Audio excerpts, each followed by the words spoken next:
que la paix soit surtout bien guidée. Alhamdulillah Rabbil Alamin. Euh, Par rapport à l'agression qu'a subi Bassem Braiki, vous savez, déjà, en fait, c'est quelque chose que je ne cherchais même pas à voir. Vous voyez, Euh, en fait, je ne cherchais aucune information en fait sur cette affaire. J'avais vu Saber Solo publier une vidéo sur ça. Moi, ça ne m'a pas intéressé du tout. Vous voyez, je n'ai même pas cliqué dessus parce que je ne voulais rien savoir. Vous voyez, donc pour moi, voilà, c'est une personne qui a choisi de vivre dangereusement. Donc, bah, il n'avait qu'à assumer. En plus, se faire agresser pour la passion, pour... Vous voyez, non, franchement, ça,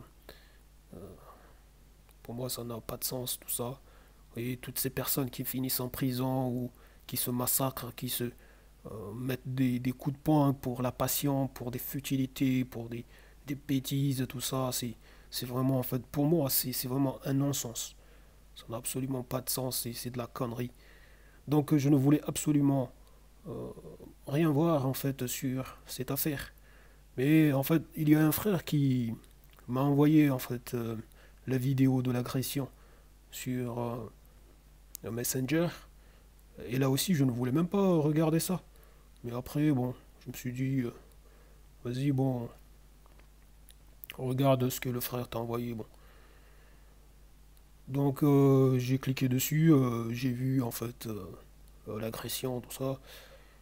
Bon, je me suis dit, bon, tu fais quoi? Et puis, étant donné que j'ai fait partie des personnes qui ont essayé de raisonner Bassam Baraki, mais bon, lui, il n'en fait qu'à sa tête. Donc, il n'écoute pas les rappels.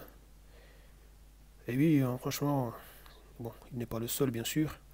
Et nous tous, voilà, nous avons tous des manquements. Mais franchement, vous savez, quand vous avez choisi de vivre dangereusement, de venir là, par exemple, insulter des gens, dénigrer ceci et cela, ne pas essayer euh,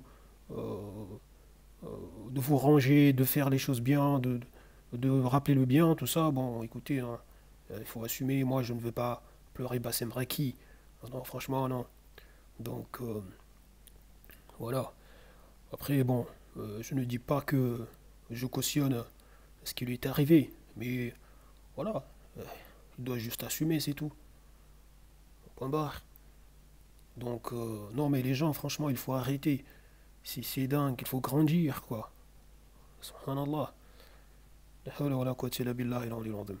Au moins, si vous vous faites agresser, vous voyez, parce que vous étiez là à dire la vérité, à soutenir la cause d'Allah, tabaraka wa ta'ala, vous voyez, euh, par exemple, vous étiez en train de défendre l'honneur voilà, de votre famille, de votre petite famille, ok, vous voyez, de vos enfants, de votre épouse ou de votre époux, etc.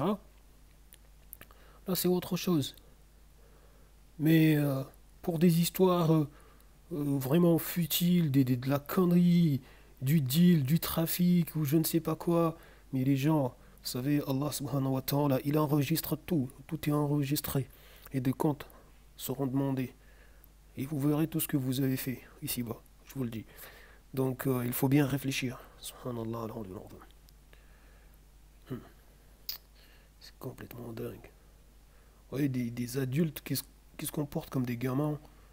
Et vous allez trouver qu'ils ont la quarantaine, la cinquantaine, pour certains, mais dans la tête, euh, ça se croit encore, voilà, en maternelle, je ne sais pas moi, en primaire. C'est dingue. Tout ça parce que bon, il y en a aussi qui viennent là avec un soi-disant esprit ghetto, tout ça, mais il faut arrêter les conneries. Il faut grandir, il faut sortir de, de- de cet état d'esprit complètement débile. Il faut grandir.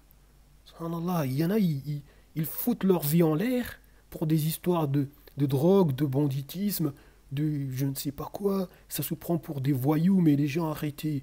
On va tous mourir. Voyez? Et on aura tous des comptes à rendre. On est tous, voilà. Il suffit juste que vous vous fassiez piquer par une moustique. Là, vous êtes perdus. voyez, vous attrapez par exemple, je sais pas, le chikungunya ou je ne sais pas quoi, quelle maladie. Là, vous ne faites plus le malin, quoi. Donc, il faut bien réfléchir, les gens. Subhanallah, c'est pitoyable. C'est comme une fois là, j'avais croisé une fille là, franchement, justement, qui jouait les caïds, les voyous, vous voyez, de cité. Et les gens passent leur temps. Vous détruisez votre vie. Parce qu'à la fin, comme ça prend beaucoup de drogue, ça se prostitue, ça fait n'importe quoi, Vous voyez, ça détruit. euh, Ça se détruit. Et c'est valable aussi pour les hommes. Ça fait n'importe quoi. Mais les gens grandissant un peu. Arrêtez les conneries. Subhanallah. Voilà, il faut de la maturité. N'importe quoi, ces gens. Je vous dis salam. Au passage, il y a une personne là en fait, qui aime bien à être là tout le temps, parler, en fait, à critiquer l'islam matin, midi, soir. Et qui ça vient là dire que si les gens ne veulent pas que l'islam soit insulté en France, en fait, l'islam soit critiqué en France, etc., bah, l'islam n'a qu'à quitter la France. Alors que cette personne passe son temps à ramener des choses, vous voyez, du monde arabo-musulman, toujours à critiquer ce qui se passe là-bas, toujours. Parce que la personne n'a rien d'autre que ça. L'islamophobie. Cette personne, tout le temps, tout le temps, tout le temps, tout le temps, a craché sur l'islam. Et là, ça vient de dire que si les gens ne veulent pas que l'islam soit critiqué en France, bah, l'islam n'a qu'à quitter la France. Mais mon vieux, toi, tu n'arrêtes pas de critiquer l'islam en dehors de la France comme ici. Donc arrête de dire des conneries. Subhanallah. Je dis salam.